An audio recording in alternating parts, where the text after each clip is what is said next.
साथियों नमस्कार, जोहार। जीटी रोड लाइव देख रहे हैं आप। मैं हूं अभिषेक सिंह।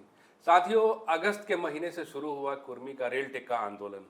जैसे जैसे वक्त बीता वैसे वैसे उनके आंदोलन की रूपरेखा भी तय होती गई और साथ ही साथ आप देखेंगे कि विरोध में भी आदिवासी संगठन ने कोई कमी या कोर कसर नहीं छोड़ी। हालात ये रहे कि जहां एक तरफ रेल सेवा पूरी तरह अस्त व्यस्त रही, वहीं सड़कों पे आप देखेंगे कि विभिन्न आदिवासी संगठन विभिन्न तारीखों पे अपनी अपनी रैलियां और अपने आक्रोश को जताते रहे। अब आप देखिए कि जैसे जैसे वक्त बीतता जा रहा है वैसे वैसे आदिवासी आंदोलन भी जो है ये विस्तार लेता जा रहा है। हम बात इस पे करेंगे। आप फ्रेम में देख रहे हैं हमारे साथ हमारे पॉलिटिकल एडिटर शैलेंद्र सिन्हा जी हैं और इनसे ही आगे इस बात पे चर्चा करेंगे कि जिस तरह से कुर्मी समुदाय ने एक साथ 3 राज्यों में इस आंदोलन को शुरू किया था। बात करेंगे बंगाल की, झारखंड की और उड़ीसा की। उसी तरह झारखंड से शुरू हुआ यह आंदोलन अब बंगाल की ओर आदिवासी आंदोलन बढ़ता जा रहा है।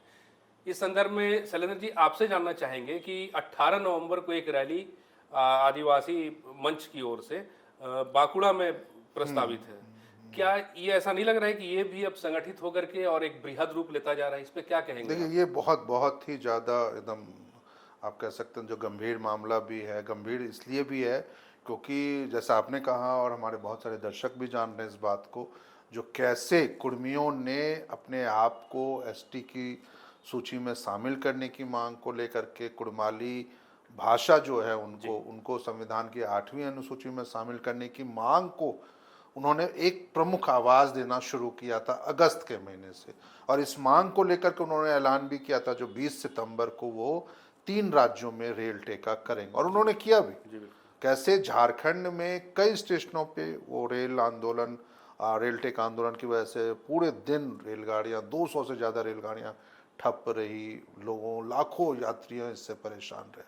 और हालात ऐसे हुए जो 20 मतलब सितंबर शाम होते होते या देर रात होते होते ये खबर भी सामने आ गई, जो केंद्रीय गृह मंत्रालय के अपील पर वो आंदोलन को खत्म किया गया। तो मामला काफ़ी विस्तार था, काफ़ी बड़ा था।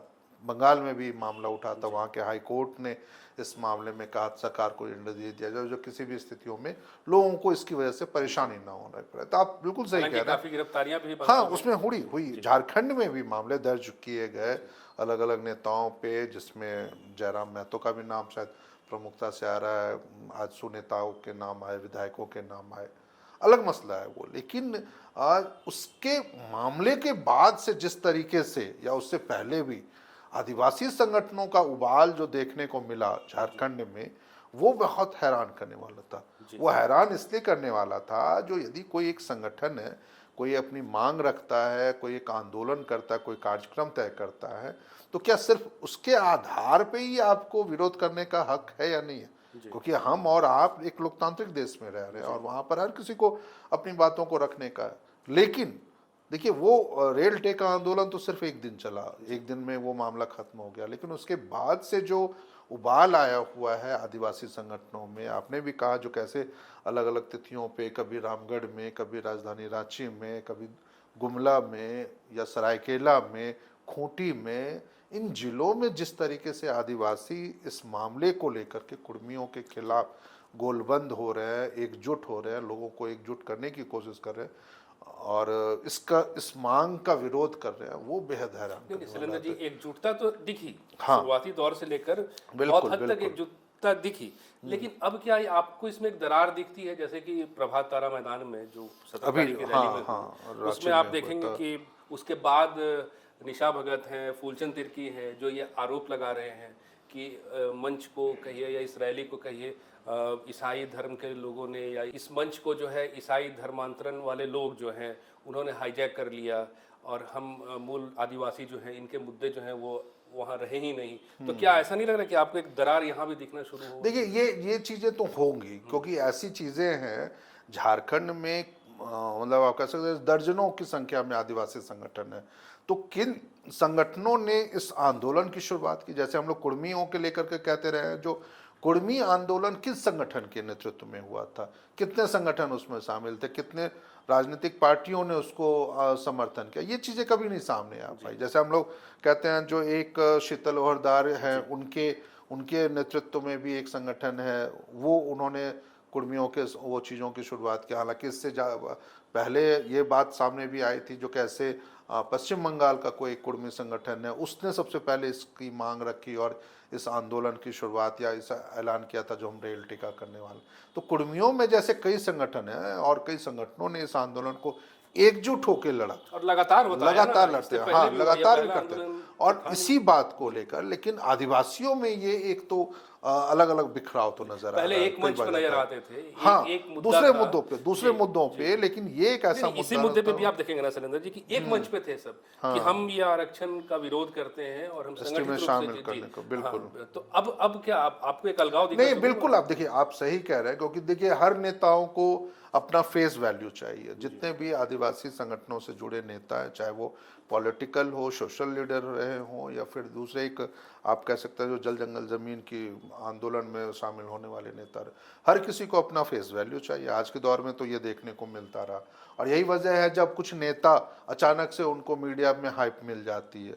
अब मैं नाम ले रहा हूँ, जिसमें ज्योत्सना गिरगट्टा का नाम है, निशा भगत का नाम, या फिर दूसरे और अजय तिर्की का नाम है, ग्लैडसन डुंगडुंग। ग्लैडसन डुंगडुंग तो काफ़ी मतलब कि बुद्धिजीवी से आते हैं, उनका चेहरा जरूर आप इस आंदोलन से भी कहीं बड़ा है, लेकिन बावजूद इसके जिस तरह से इन चेहरों को लगातार मीडिया में लोगों ने देखा, सुना, समझा, जाना, तो वैसे में बहुत सारे नेताओं को ये लग रहा है जो शायद हम पीछे रह जा रहे हैं, हमारी भी पूछ होनी चाहिए इस पूरे चीज़ों में।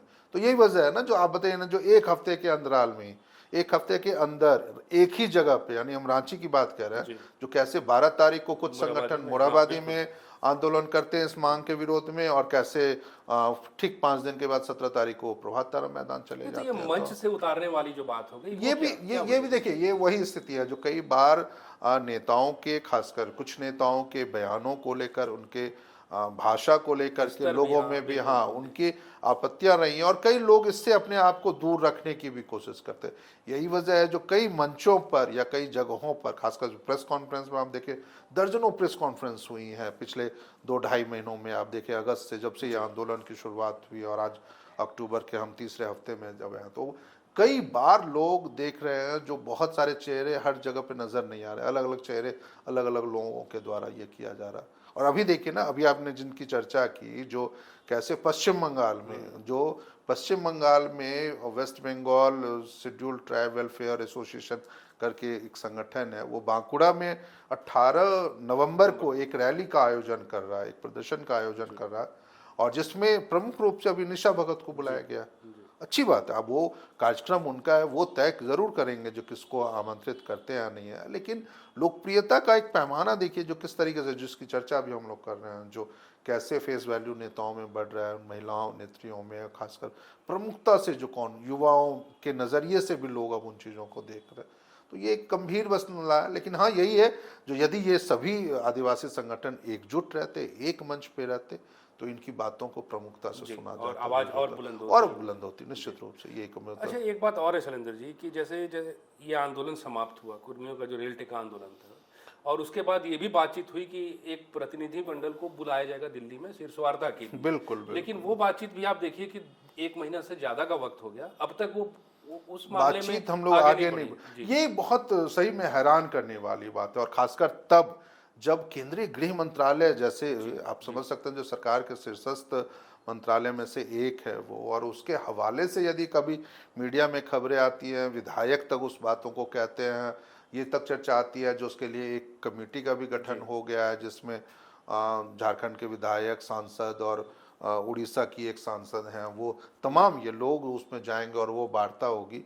और आश्चर्य है, जो आज 1 महीने से ज़्यादा का समय हो गया है, लेकिन कोई इस वार्ता की पहल नहीं हो रही है। तो ऐसे में यदि अब कुर्मी संगठनों ने भी अगले महीने से उन्होंने चरणबद्ध आंदोलन की शुरुआत कर दिया, आदिवासी संगठनों में अलग से उबाल है, तो ये वाकई मुझे भी ये समझ में नहीं आ रहा है, जो हमारे शायद कुछ दर्शक भी इस बात से सहमत होंगे, जो क्या ये आंदोलन सिर्फ एक मीडियाबाजी था, या एक सिर्फ हाइप क्रिएट करना था झारखंड में और पड़ोसी राज्यों में, जिसकी वजह से ये कुछ दिन कुछ समय तक तो चला, और अब सिर्फ मीडिया में ये चीजें चल रही हैं। नहीं, तो आप जैसे कह भी रहे हैं कि आगे इसको लेकर के एक चरणबद्ध तरीके से अपना विरोध दर्शाने का हाँ, इसका कुर्मियों का है, जी, कुर्मियों का है, लेकिन जैसा जो यदि मान लीजिए वो तो तब होता ना जब आपकी मांगे नहीं सुनी जाती, आपकी बातें नहीं, लेकिन जब आपने ही कहा, जो कैसे जिस दिन रेल टेक आंदोलन हुआ था 20 सितंबर को रात में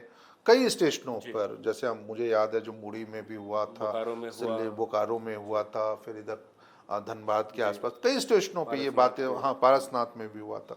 तो लोगों ने ये कहा भी था जो केंद्रीय गृह मंत्रालय से वार्ता होगी, वहाँ के स्थानीय प्रशासन ने भी उनको एक पत्र सौंपा था, उसमें वार्ता को लेकर के ये बातें नहीं की थी, लेकिन उन्होंने कहा था जो हम इन मांगों को केंद्र तक पहुंचाएंगे। तो जब इतनी बातें हुई और फिर उसके बाद कोई बातचीत आगे नहीं बढ़ रही है और सिर्फ अब बयानों के जरिए से नेताओं के मतलब कि बाइट्स के जरिए से यदि ये आंदोलन आगे बढ़ रहा है, हालांकि चर्चा यह भी है, खबरों में यह भी है जो नवंबर महीने से 2 नवंबर से शायद उनका फिर चरणबद्ध आंदोलन कुर्मी संगठनों का हो रहा है, लेकिन वो तब होता ना जब यदि वार्ता विफल हो जाती, वार्ता होती और आप उससे संतुष्ट नहीं रहते, तब आप उन आंदोलन का वो करते। नहीं तो अभी तो यही लग रहा है जो आप वार्ता में भी शामिल नहीं हुए और इस तरफ दूसरी तरफ आपने अपने चरणबद्ध आंदोलन को भी आपने तय कर लिया। तो ये एक वाकई थोड़े मतलब कहते हैं ना हौच-पौच वाली या मतलब कि एक नहीं तो आपको क्या गोल लग गोल रहा है वाली कि चीजों की स्थिति में आंदोलन अब लग सिर्फ रहा सोशल था। मीडिया पे सिमट के रह गया है? देखिए सोशल मीडिया कह लीजिए या मीडिया कह लीजिए, ये भी एक लग रहा है। हालांकि जिस तरीके से इस आंदोलन को खड़ा किया गया, लोग जुटे, लाखों लोग जुटे हर स्टेशनों पे, और वो मांग बहुत जायज है उनकी, या किसके दायरे में है, कौन इनकी मांगों को पूरा कर सकता है, किसको अधिकार है, कौन क्या क्या रोल अपना निभा सकता है, वो एक अलग चीज़ है। वो अलग चीज़ों पे जाके आप चर्चा कर लीजिए, चाहे उनको आप कटघरे में खड़ा कीजिए। लेकिन अब क्या है, वर्तमान स्थिति तो यही नज़र आ रही है, जो आप सोशल मीडिया में चाहे अखबारों के जरिए, चाहे प्रेस कॉन्फ्रेंस के जरिए आप मुद्दे को बनाए रखे हुए हैं, और आने वाले समय में यदि आप नवंबर में चरणबद्ध आंदोलन करते हैं तो वो देखना होगा जो क्या दिशा रहती है और किन मुद्दों पे आप आगे बढ़ते हैं, जी। सरकार को लेकर के क्या वो संभावनाएं बनती है। तो साथियों, आपने सुना एक विश्लेषण था हमारा कि किस तरह से आदिवासी संगठन है और किस तरह से कुर्मी संगठन है, इन दोनों की जो अपनी अपनी मांगे हैं, जहां एक तरफ कुर्मी समुदाय अपनी ये मांग रख रहा है कि हमें आरक्षण चाहिए, वहीं दूसरी तरफ इसके विरोध में तमाम आदिवासी संगठन भी एकजुट हैं। अब इस पे आगे क्या होगा साथियों, ये तो वक्त और सरकारें तय करेंगी। आज के लिए बस इतना ही। जाते जाते आपसे वही आग्रह है कि अगर आपने हमारे चैनल को सब्सक्राइब नहीं किया तो ज़रूर से कर लीजिए, हमारे वीडियो को लाइक ज़रूर कीजिए, शेयर ज़रूर कीजिए, कमेंट ज़रूर कीजिए। आज्ञा दीजिए, नमस्कार।